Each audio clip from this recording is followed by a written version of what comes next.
Hello, everyone. Today I'm going to talk about political risk and how this has become an important component before investors make business decisions.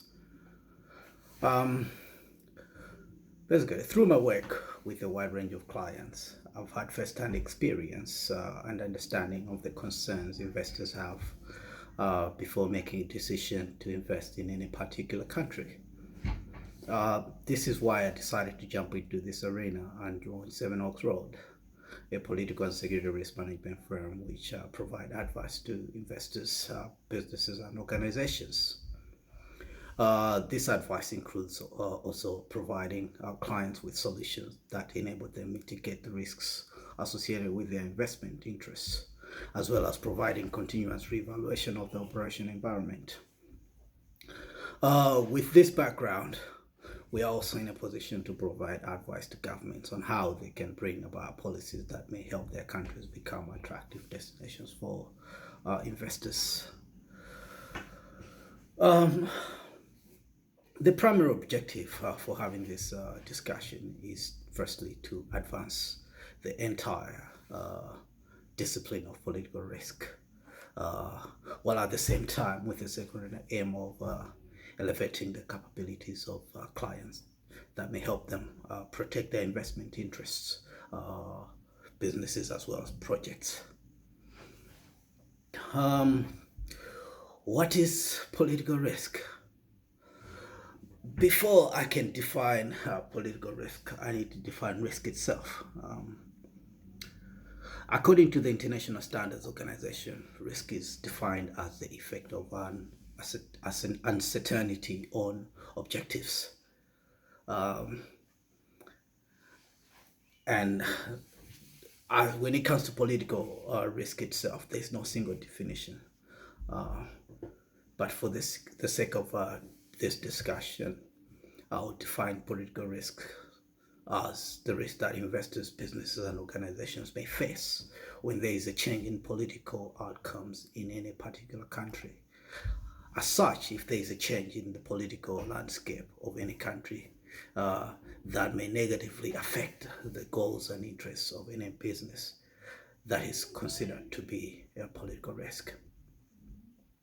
Political risk itself is a bit hard to measure and anticipate because it is often the result of people's decisions, and these decisions are usually dynamic and unpredictable. One thing we need to remember is that political risk is often influenced by many elements from the economic risks. So it is almost impossible to separate the two. You see that some of the attributes that apply in economic risk are also the same attributes that are applied in political risk. Then this question must be, why should we care so much about political risk? Well, it's important to be concerned and take a closer look at political risk because it's an element that helps businesses, investors, and organizations understand the risks associated with their investment and projects in any particular country. Uh, for instance, I'll give you a few examples that might become a bit relevant later on. For instance, an oil and gas company wants to invest in Malawi uh, so that they are able to extract oil from the lake for the next 20 years. That company, one of the most important things that they'll have to look at is the risk associated with their investment, because as you may know, this may be a multi-million-dollar investment. Uh, uh, so they'll look at what's the likelihood that the concessions and terms agreed in their contract with the government current regime will remain unchanged even if there's any change of government. Uh, or let's say if the company was started doing so well, would the government become greedy and decide to nationalize the company at a later date? And the other example can be, let's say, a food food company operating in Venezuela decides to raise food prices because of rising operating costs. Um, well, so the company would have to look at, would the government nationalize the company because they don't want the company to raise food prices in order to keep inflation down. Actually, this happened in Venezuela when Hugo Chavez came into power, um, where his slogan was, "All that was privatized, let it be nationalized." And a few food companies were taken over by the government. And then we obviously, you look at, let's say, high levels of unemployment and rising food costs. For instance, these were the attributes that led to the uprising in Middle East and North Africa, for instance, Tunisia, Egypt, Syria, and other parts of North Africa. So obviously, these are some of the risks that investors or our clients want us to make an assessment of. So it is important that political risk to understand that political risk can affect each one of us in some way or another, directly or indirectly. No matter the country you're in or business sector you're investing in, we can all be impacted by political risk. Political risk itself is divided into macro and micro political risks. Macro risks, these are risks that are country related and will eventually usually affect all business sectors in almost exactly the same way, because it is broad. It is a broader political risk. For example, the change of certain government, for instance. I'll keep using Venezuela as an example. Let's say when the socialist government came into power, this led to a lot of changes that impacted a lot of companies in the country. And then we look at micro risks. Basically, these risks are sector related. For instance, change of policy in utility section like electricity. For instance, if there's a company that relies a lot on electricity and there's a change in tariffs in electricity, obviously that's gonna affect their production costs and for instance, change in a tax regime for certain imported raw materials. For instance, if a company manufactures, it's a baker, let's say for instance, a bakery that relies upon importing wheat into the country, and there's the government decides to increase custom duty on wheat, let's say from 5% to 40%. Obviously, this is going to impact the production costs of bread, and that might lead to the bakery actually closing at some point. There are different examples of attributes that our clients ask us to measure. I'll mention most of them, but not all of them. For instance, our clients usually ask us to look into the levels of crime and violence, because investors are always concerned about how crime levels and violence may impact their business as well as the employees. And obviously terrorism and or abductions. For instance, you may know that in Mozambique there's been a lot of insurgent operations in the northern part, the mineral-rich Cabo Delgado region, and obviously the investors will have to look at the insurgents operating in that area and how that might impact their business. For instance, a few weeks ago, a port that is used for supplies into the project was captured by insurgents. So this is always a risk, and that the investors have to take into consideration. And uh, there's been reports of uh, uh, private military companies being utilized, like for instance Dyke Advisory Group from South Africa and Wagner Group from Russia.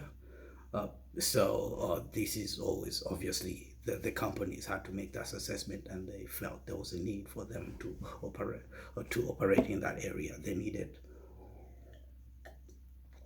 needed to engage those companies. Of course, nationalization of property and private businesses. Investors are always looking at countries' history of nationalization of private property and businesses. So obviously, any company with interest to invest in Venezuela, they'll look at the country's track record, and usually they'll back off from investing into the country because of the risk of nationalization associated with the current socialist government in the country. Disorderly political manifestations, civil unrest, and riots. Investors are always looking at history of civil unrest and riots and other disorderly forms of disorderlies because they are aware that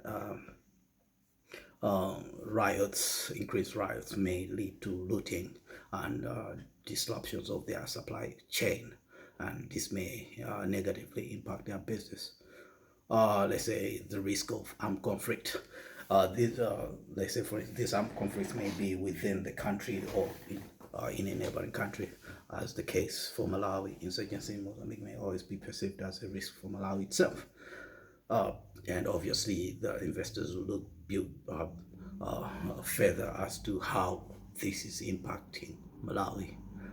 Is the risk high or, or, or manageable? And then, of course, the foreign threat of invasion. Is there any threat that any country may execute an attack against that particular country? One good example can be the Balkan countries and the Eastern European countries, like, for instance, Lithuania, Georgia, Ukraine, and others, where they've always had the risk since the fall of the Soviet Union. There's always been a high risk of Russian invasion. For instance, we saw the annexation of Crimea, which is a territory from the Russians occupied, which used to be part of Ukraine. And then we've seen the Russians sponsoring and helping separatists in eastern Ukraine that are trying to break away from Ukraine. So obviously this has crippled the economy because there isn't a lot of business happening in the country, and a lot of foreign companies and investors have backed off from investing in the country. And of course, weak political institutions. Obviously, there's always a question as to does the judiciary function independently? For instance, if the courts are perceived not to be functioning properly, there's always a risk of corruption, and investors may avoid those companies. Or I'm sorry, those countries. So it's always important the stronger and independent the institutions, governance institutions you have, the more you are going to be attractive to investors. And I'm sure Malawi should be ranking a bit high on that one because of its history. And then we look at high levels of corruption. Corruption may add to increased operational costs for investors, and this remains a burden for any potential investors. So it's always important that a country has a good, decent corruption record, and is ranking a bit high on the ranking. And of course, finally, large and unpredictable changes in the government policies.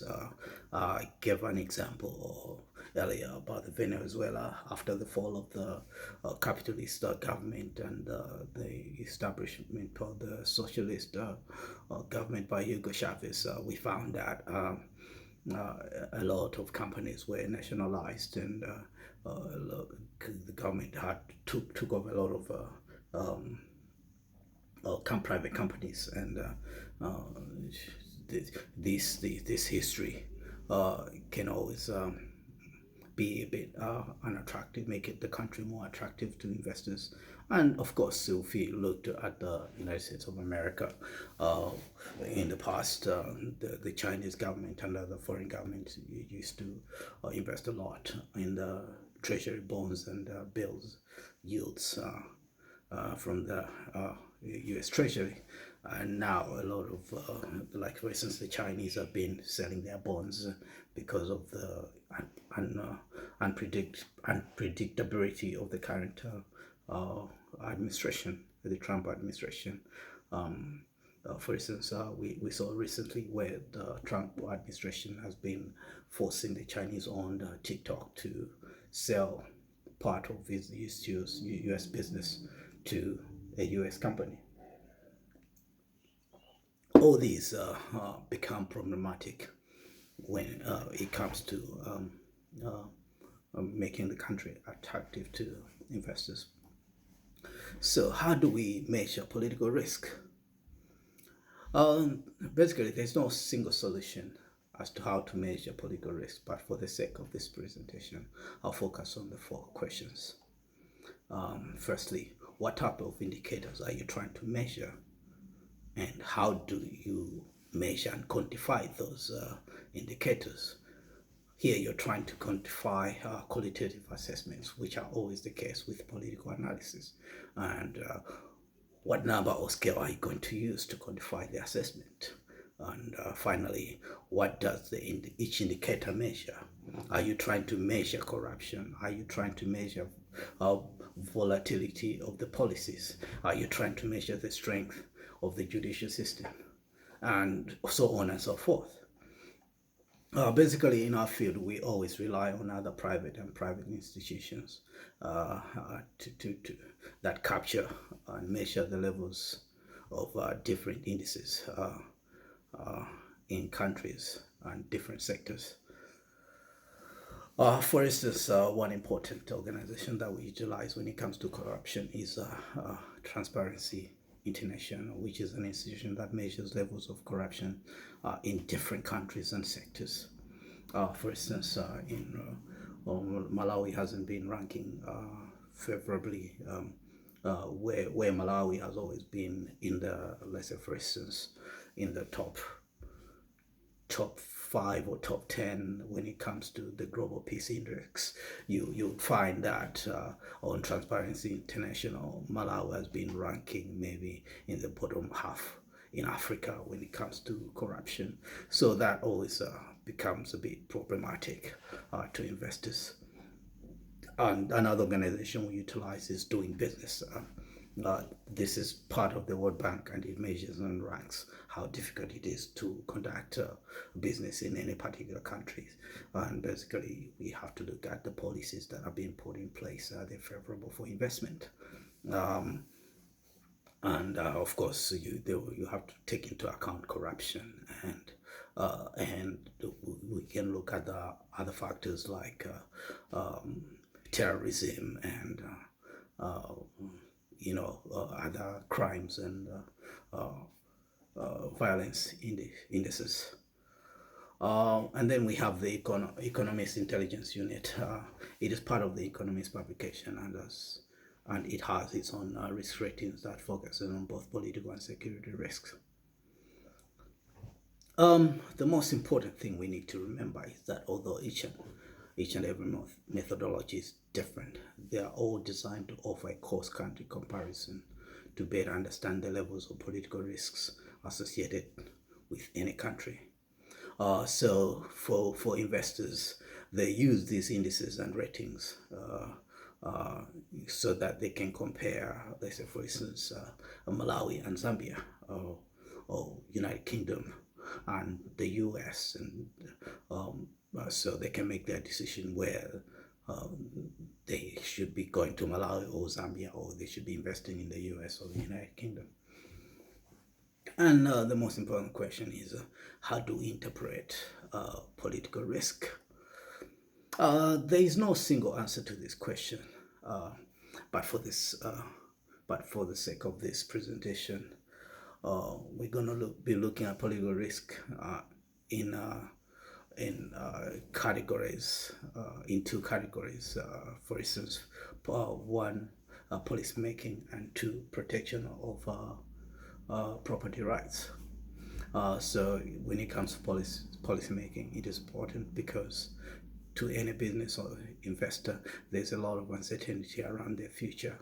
If the government in any particular country has a reputation of being unpredictable and has low credibility in the way policies are formulated, most investors would try to avoid that particular country, and hence making the country unattractive to foreign investment or investment itself. And then protection of property rights.